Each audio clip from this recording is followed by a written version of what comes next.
Hello and welcome to the Barry Cunningham Show on this beautiful, nice and cool Thursday afternoon. I had to break out the pullover because it was frigid this morning, 46 degrees when I took the dogs out this morning. But I love this time of year.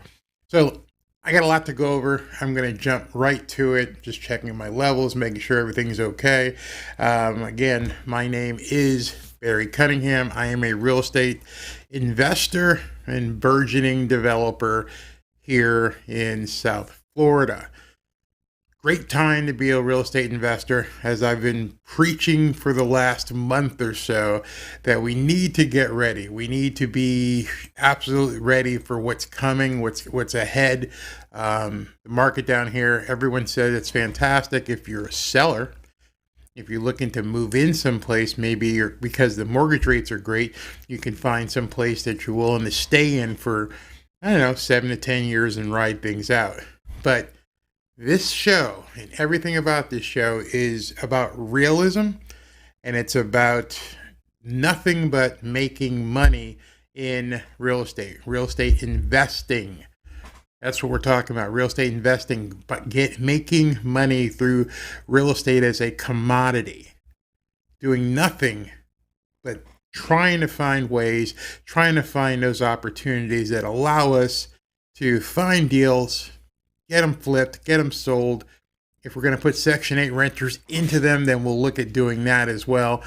Anything we can do to find those deals. So today, I'm going to talk to you about what's going on in the market.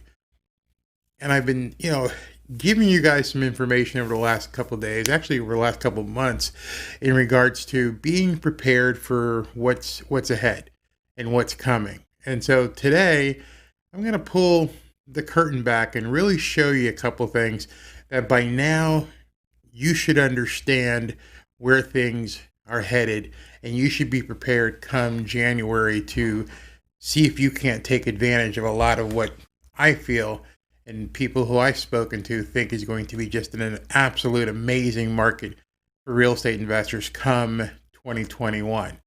So saw a couple articles today, and most recently though, there was an article about this on CNBC. And the article is millions of renters at risk as 4-month moratorium expires.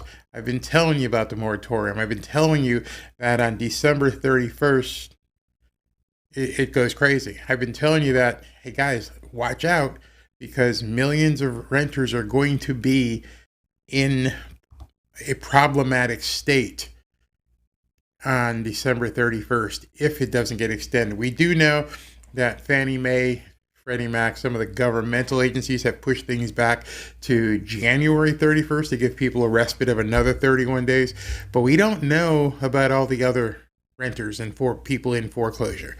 It's just an amazing amount of people. So my thumbnail today was, it's happening. It is happening, and we need to be prepared for it as investors. We need to be ready, get your money ready, get your contractors ready, get your crews in place, make sure everything is ready to go.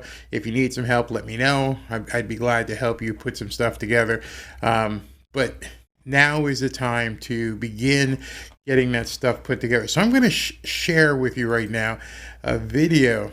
And as I do with videos that I find in the news, I'm going to pause and talk to you through these videos. But this video was on CNBC, and it's crazy. It's absolutely crazy what's getting ready to happen. So I want you to listen to this. Okay, and let me make sure I'm playing it correctly.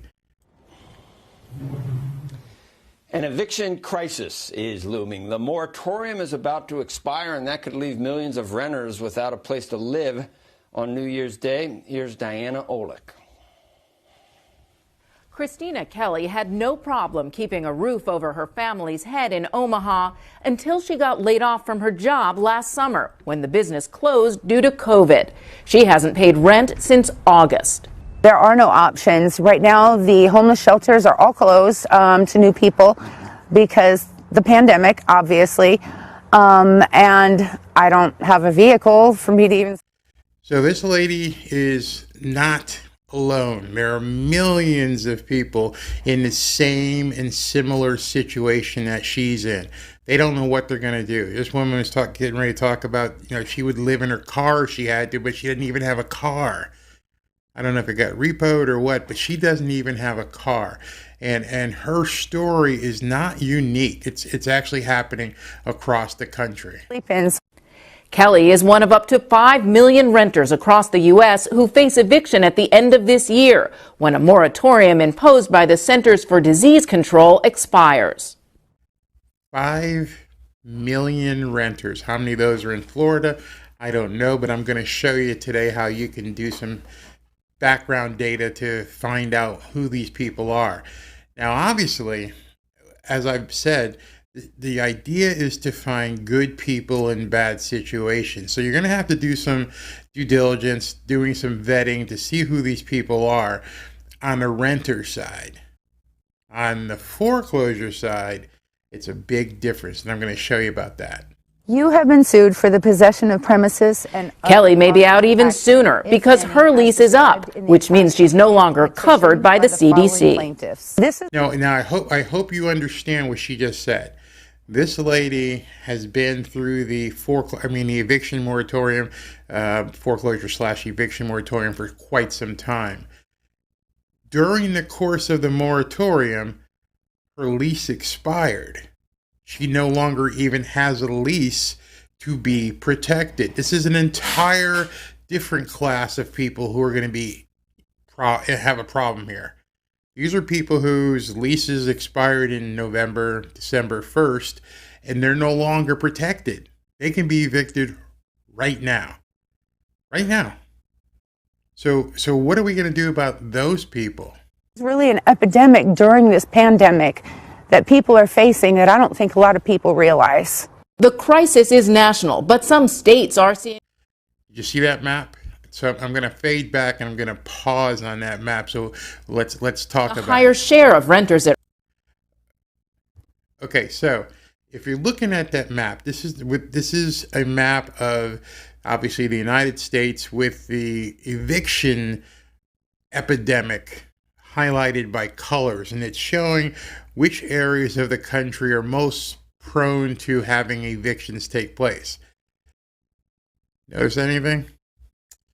Looks like South Florida is one of the top markets. It looks like, if I remember my states, that might be Louisiana, maybe Alabama might have numbers bigger than Florida. But other than that, at 42%, that's Florida. That's a huge market. One of the highest areas of the country for evictions to take place. I'm a data guy. And when I talk to you, I'm always talking to you about data, things I can back up, things I can show you so you can understand, so you can educate yourself as to where things are headed. Because this paints a very scary picture for the real estate industry, and nobody wants to talk about it. Nobody wants to say, if this is just evictions, where's the overlay for the foreclosures? Risk because they either don't have their own state protections or have higher unemployment rates. I think there's going to be an avalanche of evictions because there's a lot of people who are falling through the cracks of aid. Attorney Caitlin Sedfeld says some landlords are finding ways of getting around the CDC order. So what you're hearing here, and it's very important, is that landlords have had enough. As I showed you a couple of days ago, that even the National Association of Realtors is suing to remove the ban. They've had enough. 500,000 realtors across the country also own at least one rental property. This is becoming a train wreck of epic proportions. I mean, it's just going to... Can you see that? Can you see that with everything that is happening, from political, the virus, the pandemic, the epidemic of foreclosures and evictions, we're sitting on a powder keg. We are absolutely sitting on something that we've never seen before. Now, fortunately for us as real estate investors, this means opportunity. This means a tremendous amount of opportunity. Like I said, we didn't create it, but we need to be prepared to take advantage of it. Let's listen. Which only covers non-payment of rent. They're alleging things like minor property damage, noise, or even pets they already knew about. Suddenly they're getting lease violation notices and getting evicted for that. Applying for state aid is also difficult because, as in Kelly's case, her former employer is closed and she can't get the proper documentation she needs. She said, hey, listen, we need you to apply for some rental help, part of this whole stimuli type thing. So go to your employer and have them fill out this paper. What employer? They're gone.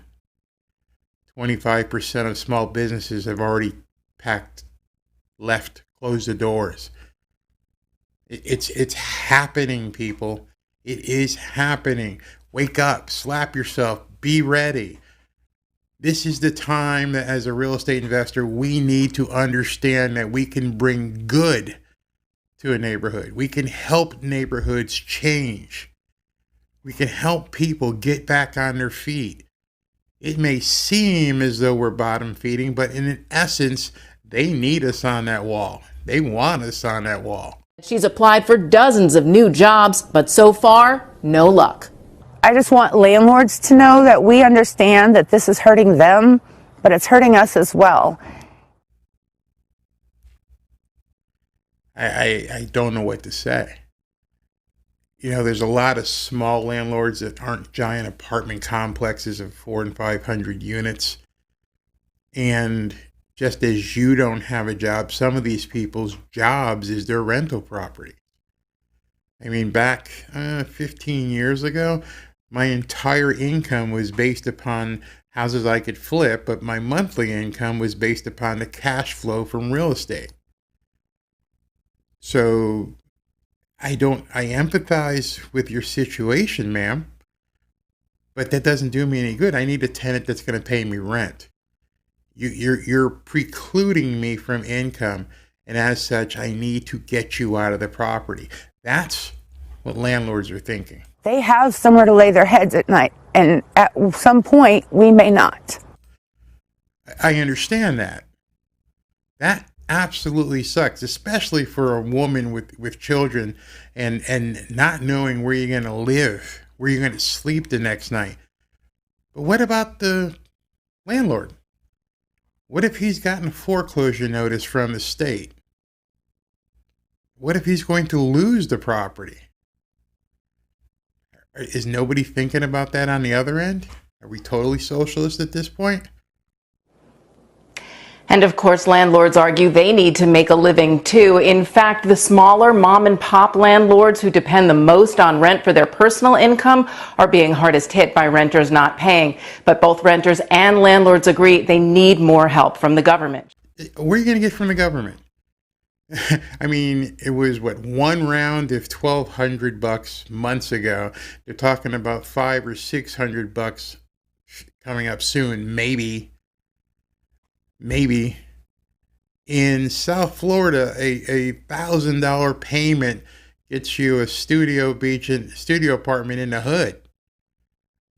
You're telling me they're going to pay rent for people who are behind on $2,500 or $3,000 a month payments? Never going to happen.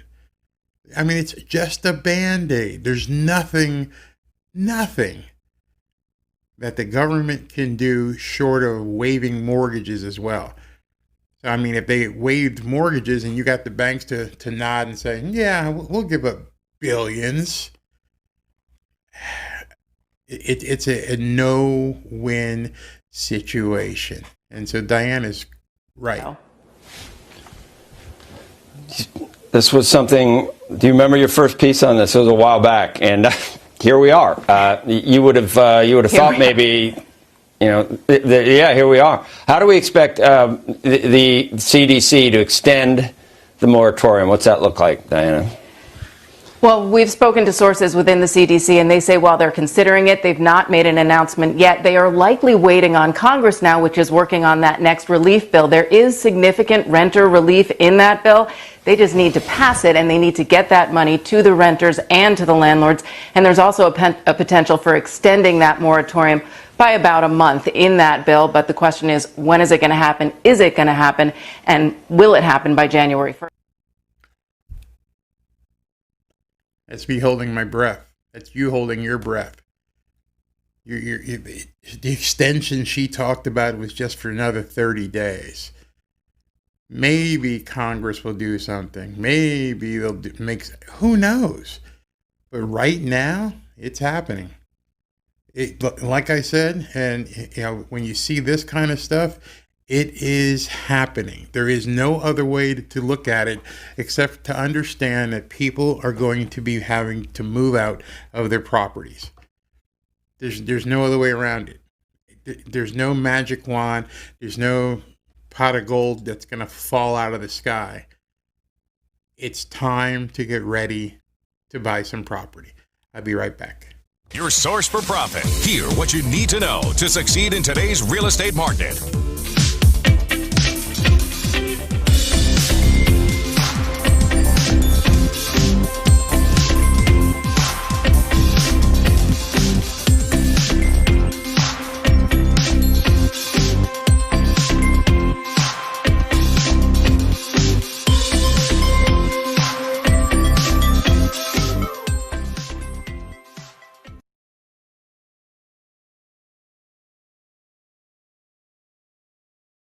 Boom.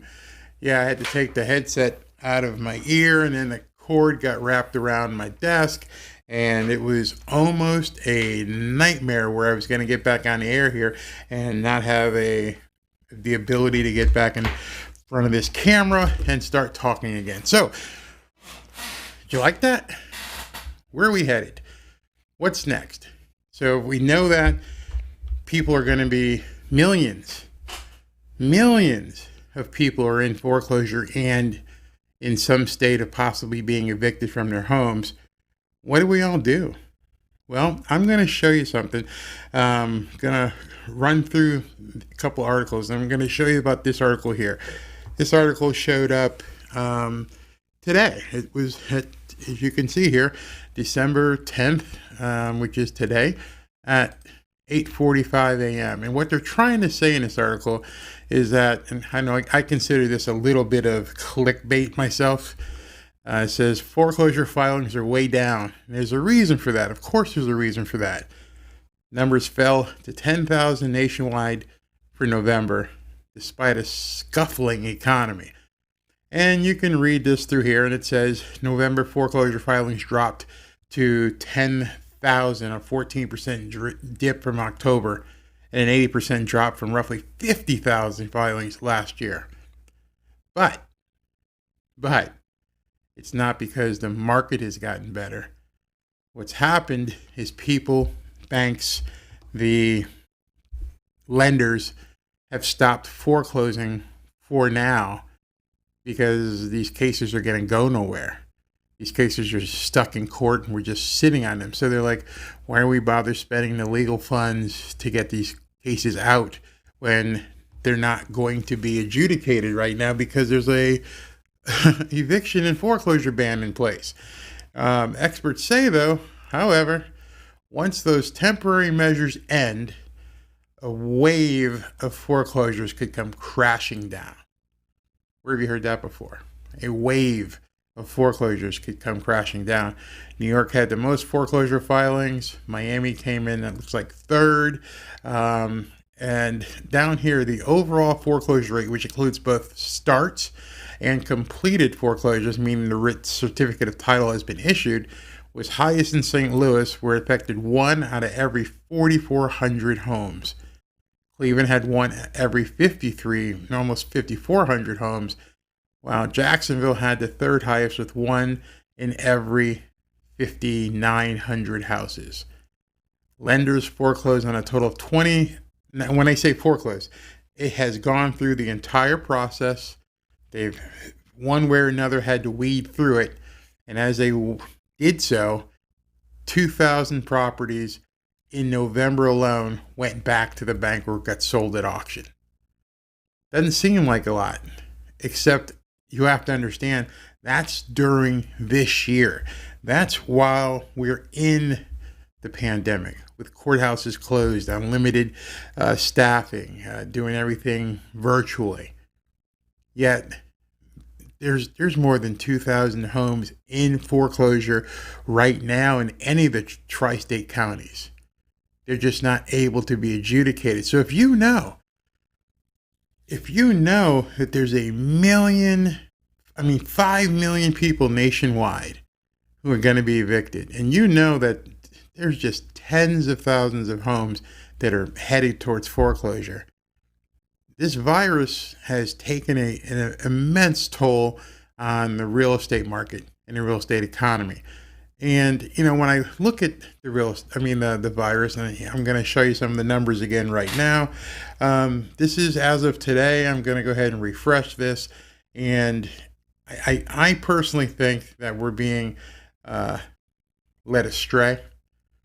If we can't get tabulations for the right numbers for a vote, how do we know that virus numbers are correct? If our only ability to put credence in something is someone else telling us, we have no idea. But this is the database that tells us what's going on. And as you can see, I'll move my head. We had almost a little over 11,000 cases yesterday. 11,000 cases. That's what everybody's focused on. That's why the foreclosures are in abeyance. That's why there's an eviction moratorium, because the cases. But what's that mean? Somebody got a cold? I don't know. But what I do know is I can look at this really quick and see that nobody's dying. The deaths are tiny. 8 people yesterday. And I'm not making, let me just say this, say it for the last time. I'm not making light of the fact that anybody lost their life. That's not what I'm saying. I'm looking at it from a data perspective. I am a numbers guy. And I know that if 8 people died in the state of Florida with a population of 20 million, even if it was 100 people out of 20 million, I know numbers-wise, not emotionally, numbers-wise, that's not significant to destroy an economy. It is what it is. There was a tweet today which really woke me up, and it says this. And it says this from Alec Berenson, who's a big guy who has been following the virus information all year long. It says, today's reminder that in Italy, the big developed country hit by the Rona, the odds of a healthy person under 40 dying, I can't even say that number. That number is just crazy, 0.0006, which is less than 1 in 1 million. Less than 1 in 1 million. That's what we're looking at. If you're under 40 or 50, you're not going to die. So that being said, can we get to work? Can we put this behind us? Watch out for your parents, your grandparents, your great uncles. But can we get to work? Seriously, come on, people. Let's make some money. Let's do this. So when we come back, I'm going to take a couple minutes. I'm going to show you how to find some of the foreclosures and how. Yesterday I talked about building that Monday database. I'm going to go ahead and post a link so you can start building that if you don't want to have to pay for your own database. But build that database, and I'm going to show you how to begin finding leads. Your source for profit. Hear what you need to know to succeed in today's real estate market.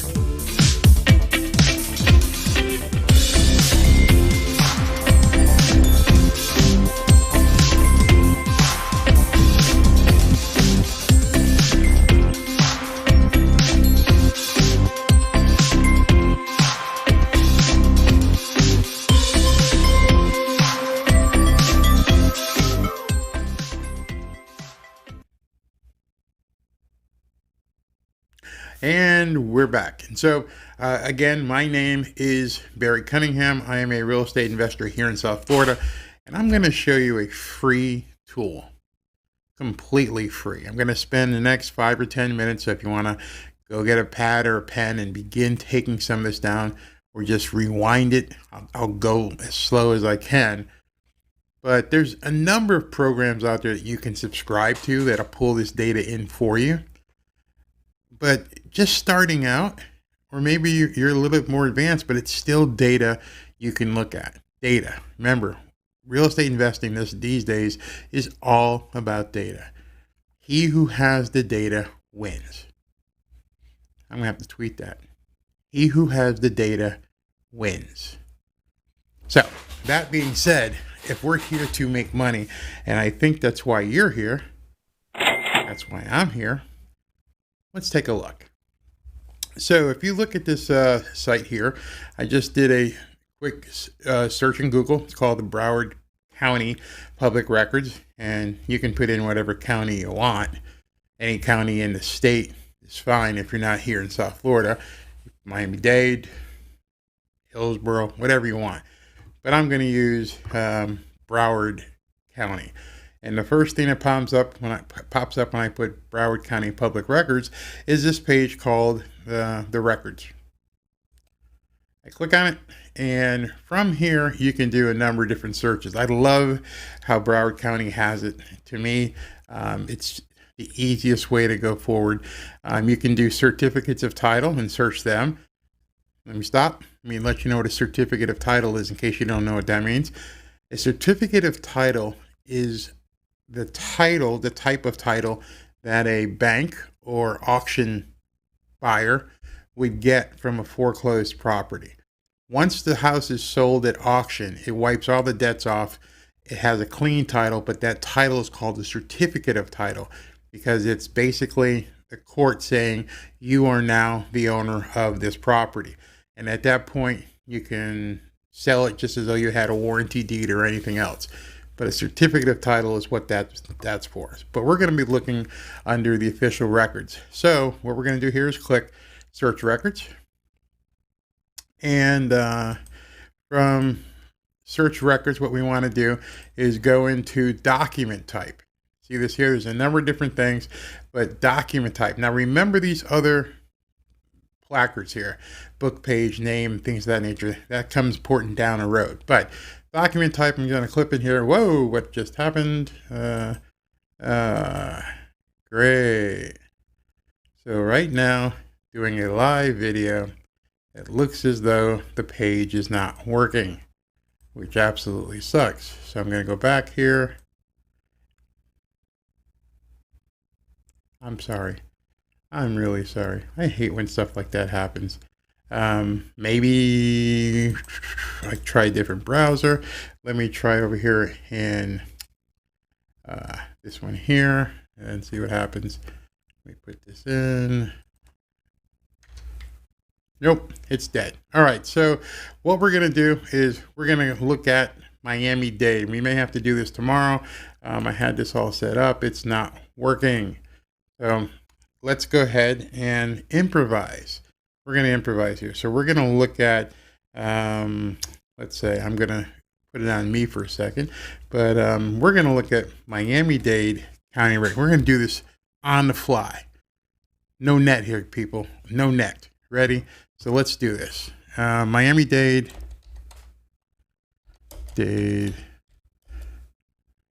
County Search Public Records. You can tell I've been on here a few times before, and we're going to go here to Miami-Dade's record search, see what comes up. All right, so same thing here. We're going to go ahead and not put in a person's name.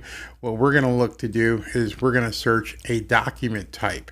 So let's go ahead and put a range. Let's say, I don't know, let's look at the month of November. November 1st through November 30th.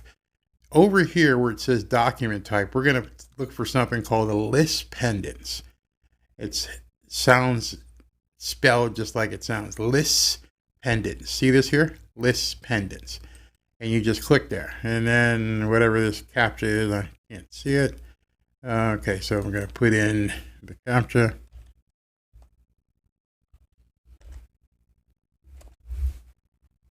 And I'm going to hit search.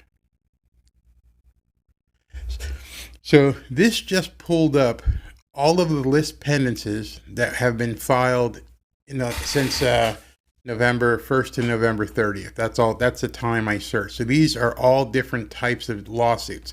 They do not necessarily mean foreclosures, because this one here, you can see right off the bat, is a homeowners association lawsuit. Down here, this is probably some sort of foreclosure, but it's a safe harbor. Let's go ahead and look at this one. And you're going to look at document image, and here we go. Yeah, foreclosure. Okay, so let me get my head out the way here. All right, so this one here, notice of list pendants, forced defendants, blah, blah, blah. We are looking to foreclose mortgages on the following real property located, legally described as follows. And it gives the legal description. Some of these will give the legal description. Some of them will give the actual property address. The ones with the property address are easy, but the ones with the legal description, you just have to search in the appraiser site and backtrack with the property. Sometimes at the bottom, they'll have it, but here's a foreclosure. This foreclosure was filed. What's the date of this thing? November 2nd. So there's a foreclosure sitting right there. There's a lead. We're going to look some more, see if we can't find something that's not homeowner association related. Looking for a bank, and wow, they don't have a lot of bank ones in here. But even these things here, this is another homeowner problem. You can look at the document and you can see that this is they're suing everybody. But again, you've got seeking to foreclose a claim of lien. So this is a homeowners association that has filed a lien on this property because the guy didn't pay his HOA dues or whatever. Yeah, they can file as well. And so this is another foreclosure right here. So I'm going to find one with a bank on it. If I can find one with a bank, they're usually a lot better in terms of being able to show you something here. A lot of these are probably, but here we go. This is probably a foreclosure.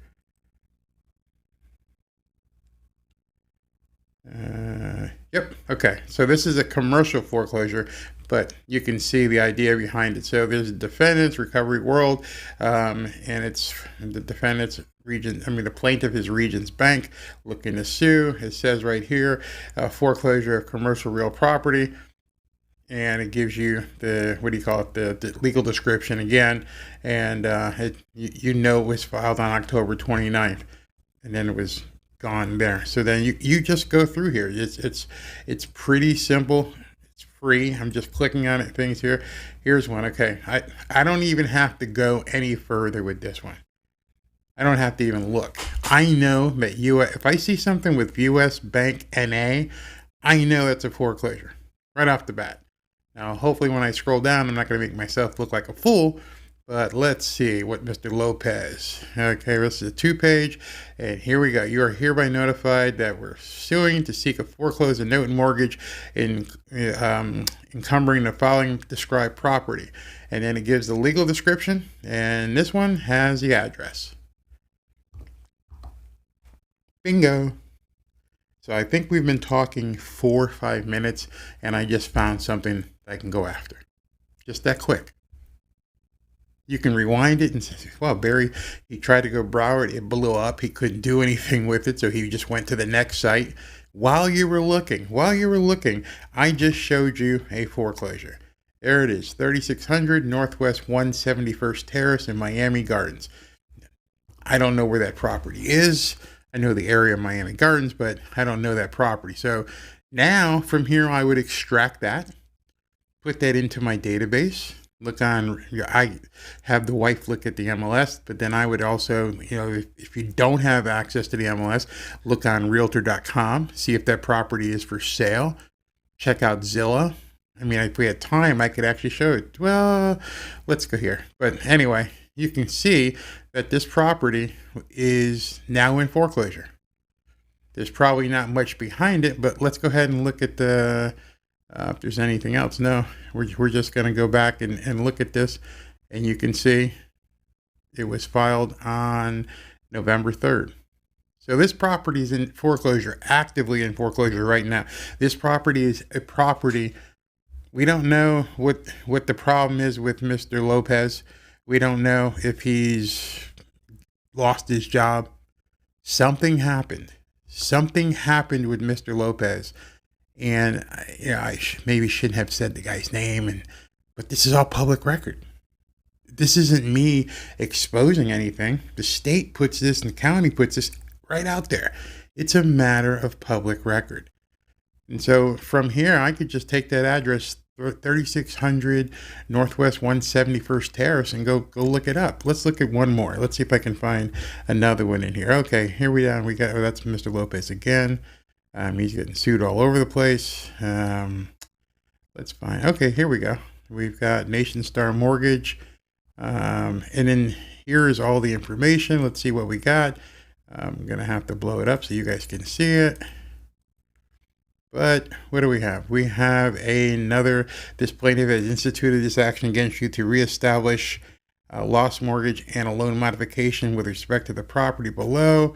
And they're going to be foreclosing on, and here is the address. Guys, it's that easy. That's 2 prospective leads that I could begin looking at right now. And so imagine, especially if you're home. Let's say you're laid off. Let's say you're not really sure, how you're going to do things moving forward. Imagine saying, you know what, I'm going to take this serious. I'm going to work on this like it's a job. Until I'm comfortable and I've got bank and I feel I'm back on my feet again, this is what I'm going to do. I'm going to spend 8 hours a day. I'm going to go through this thing and I'm going to look up properties. Here's another one right down here. Juan Rojas.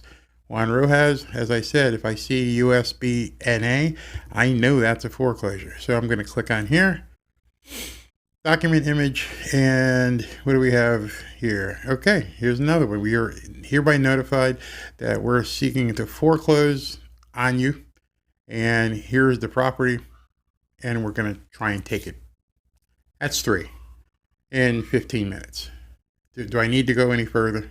You understand how you can find these leads? That's 3 people out of tens of thousands. That's just Miami-Dade County in the month of November. I haven't looked at October. I haven't looked at September, August, July. That's just 3, 4 people that you can just find right now. I have their address. I know they're being foreclosed. It's not even a guess. You understand how this works now? And so now you can imagine spending, 7 or 8 hours going through this. 7 or 8, 9 hours, maybe a weekend. Instead of heading out to the beach one day, sit down in front of your computer and say, it's 9 o'clock in the morning. I've got my iced tea. I'm set to go. I'm going to go scroll through October 2020 and find all the foreclosures I can find. It's easier when you have some of these subscription-based services, but you can do the old-fashioned way and just roll up the sleeves and get this done. They're all out there. It's all public record. Imagine if you just looked at the ones in your neighborhood. Imagine if you looked around and said, you know what? I live in Hialeah. I'm going to go drive by this house. I'm going to go drive by 17311 Northwest 63rd Court in Hialeah, and I'm going to see what's up. Maybe I knock on the door. Maybe I send the guy a letter. That's what this business is all about. It's data and numbers. I don't know what his situation is. I'm not even going to show his name again, but I don't know what his situation is. And I don't care. What I do know is he's getting threatening letters from the bank. He's probably behind on other bills. This guy is somebody I can help, possibly. I'd have to run the numbers on the house, make sure there's some equity, make sure that it's got some value, see if I can go ahead and maybe negotiate with the bank, do a short sale, all kinds of things. I got so many arrows in my quiver. I just need to find the properties. So that's what I do in a different way with the subscription services. But this is what you can do. Roll up your sleeves, start searching, put together a database, and understand that 2021 is going to be amazing for real estate investors. Now, it's unfortunate some of these people are in the situation they're in. I didn't put them there. You didn't put them there. The house is going to be foreclosed. If I showed you anything earlier in today's show, the house is going to be foreclosed on. You might be able to do a loan modification. Maybe. What's the percentage of people who successfully enter that? What's the percentage of people who successfully come out of a forbearance? In this economy, who knows? If we get locked down again, this guy's toast. If he can't work, if he can't find a job like the lady in the video, he's got no choice but to sell this property. There's just nothing else he can do. He can sit there for a while the moratorium's in place. He can pray to the Biden or Trump God and say, hey, guys, do something with the moratorium. But it's an inevitability that this property is going to move. The bank's not going to forgive this mortgage. It's not going to just go away. Somebody is going to have to pay off this property. Somebody is going to have to take these properties, and it might as well be you. Get your buyer's list together. Start doing your homework. 2021 is going to be amazing. It's money waiting to happen. Get some. Talk to you tomorrow. Your source for profit. Hear what you need to know to succeed in today's real estate market.